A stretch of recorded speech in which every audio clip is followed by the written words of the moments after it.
আসসালামু আলাইকুম দর্শক শ্রোতা। 24 ফেব্রুয়ারি কেমন থাকবে সোমবার দিনের আবহাওয়া, দেখুন বিস্তারিত। দেশের 8 বিভাগে বজ্রসহ বৃষ্টির সম্ভাবনা রয়েছে।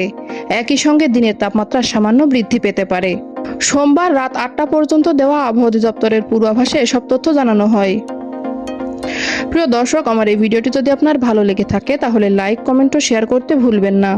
আর সবার আগে এমন সব গুরুত্বপূর্ণ তথ্য পেতে চাইলে আমার চ্যানেলটি অবশ্যই সাবস্ক্রাইব করে বেল আইকনটি বাজিয়ে রাখুন। ধন্যবাদ। বিজ্ঞপ্তিতে বলা হয়, রংপুর, রাজশাহী, ঢাকা, ময়মনসিংহ, খুলনা, বরিশাল, চট্টগ্রাম ও সিলেট বিভাগের 2-1 জায়গায় বৃষ্টি অথবা বজ্রসহ বৃষ্টি হতে পারে। সেই সঙ্গে সারা দেশে রাতের তাপমাত্রা সামান্য হ্রাস পেতে পারে এবং দিনের তাপমাত্রা সামান্য বৃদ্ধি পেতে পারে। পরবর্তী 24 ঘন্টায় মঙ্গলবার সন্ধ্যা 6টা পর্যন্ত রংপুর বিভাগের 2-1 জায়গায় বৃষ্টি অথবা বজ্রসহ বৃষ্টি হতে পারে। এছাড়া দেশের অন্যত্র অস্থায়ীভাবে আংশিক মেঘলা আকাশ সহ আবহাওয়া প্রধানত শুষ্ক থাকতে পারে।